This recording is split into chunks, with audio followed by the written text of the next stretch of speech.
All right. I am back after a 10-day hiatus, and I really haven't thought that there was very much to talk about.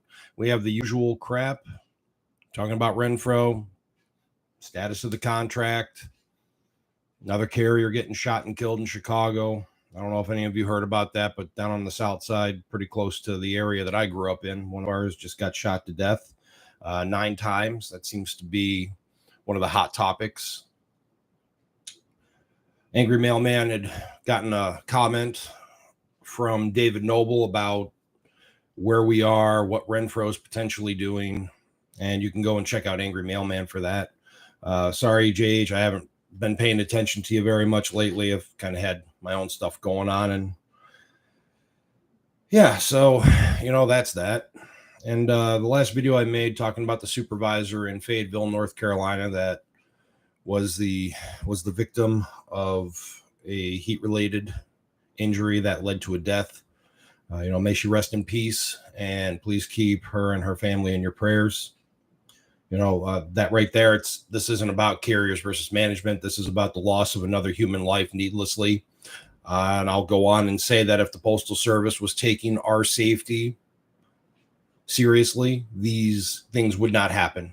The Postal Service wouldn't be a political playground for anything. It would just be business. But unfortunately, regardless of the side of the pond that you are on, politics always has something to do with everything in life, and the Postal Service is a prime example.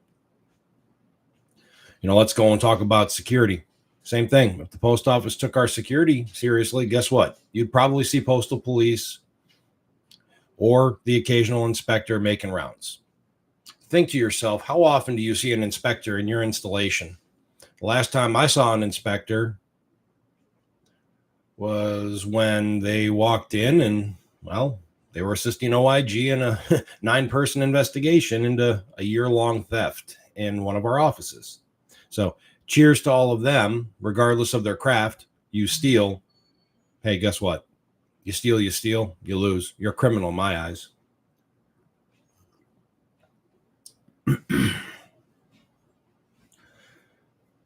I'll talk contract.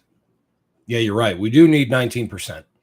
A lot of you out there, I know you've been hearing that we need that 19% just to keep up, with inflation. And then you recently heard that there was a way to calculate between your cost of living and your step increases. Well, that's fine and dandy. I'm not a mathematician. I don't know about that. I'm pretty sure that you're right because I hate numbers with a passion.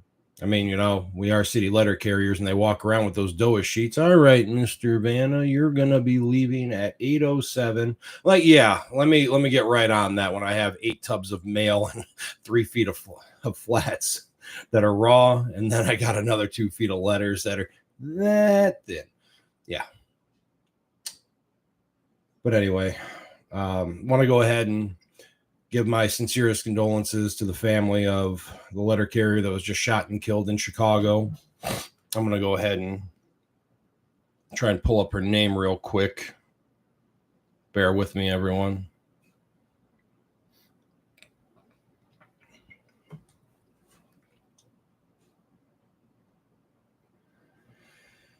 Yeah, so to Octavia Redmond, 48 of Chicago. She was on duty when she was fatally shot and killed. Please remember her. Whether you know her or not, say a prayer for her. May she rest in peace, and may her family find solace in the comfort of the memories that they all shared together. And so I ask all of you to bow your heads with me as we give our sister a moment of silence. May she rest in peace.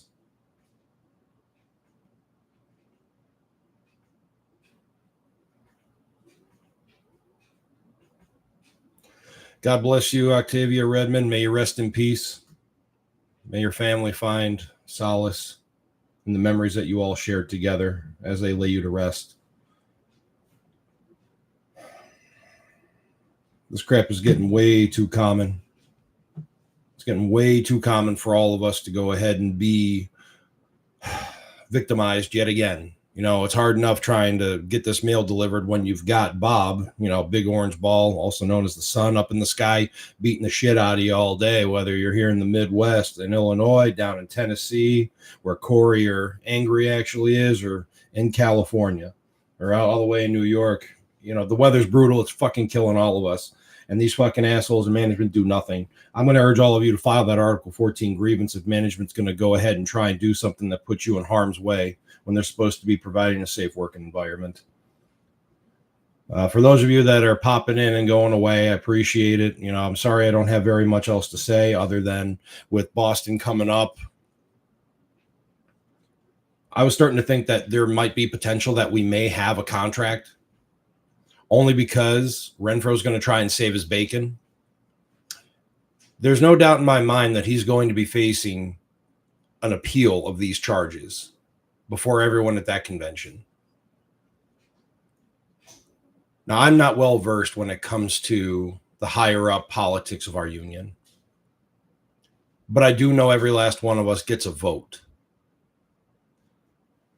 Considering the evidence has been suppressed and taken away from us until the unnamed individual or individuals went to Corey and actually started disclosing what was going on with the Weir report and then the Wiener report.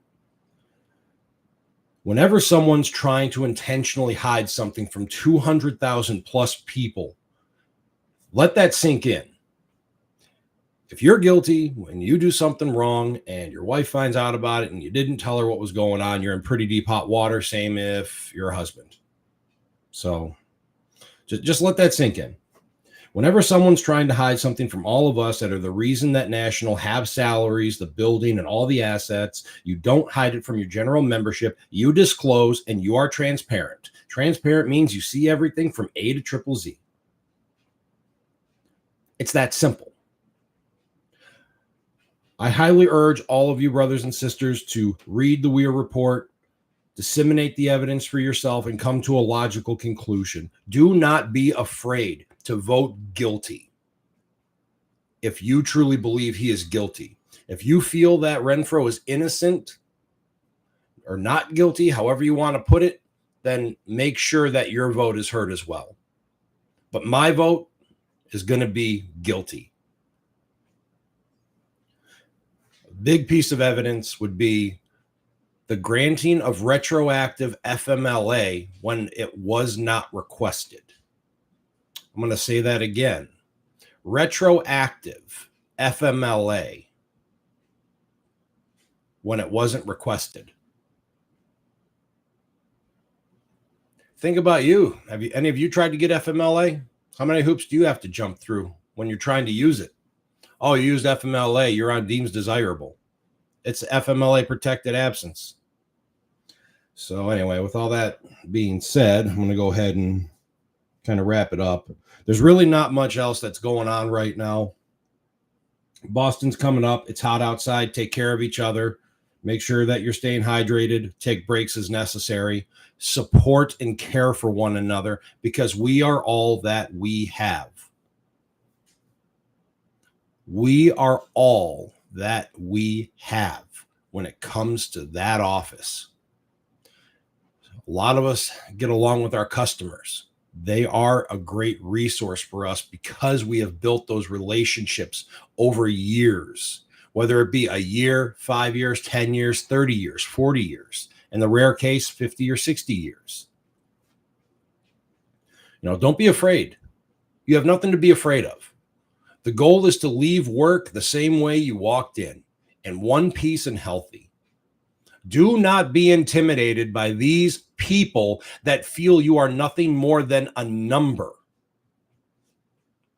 Do not be intimidated by these people that feel you are nothing more than a number. All right, everyone, I'm out of time. I'm going to go ahead and get off here. If anything pops up, I'll be more than happy to go ahead and tell you what's going on if I hear it first, or if Angry or JH or Mailman Saeed, if any of them get info, hey, please go check them out. We are voices for all of us within the NALC, just as Corey's become a voice, not just for the NALC, but the unions in particular. And it's nice to know that we can actually stand in solidarity and be that fist to shove it up management's ass. I am going to be putting a video together about the possibilities and what a unified postal union versus postal unions could actually look like, given the 10 years that I've worked here and been involved with the union. Thank you all very much. I appreciate everything that you guys do. I appreciate your views, even if you just pop in for a brief moment. Thank you. God bless you. All of you have yourselves a great weekend. Hydrate. If you're into that kind of thing, have yourself a drink here or there and just relax. You've earned it. Take care of yourselves and have a good one.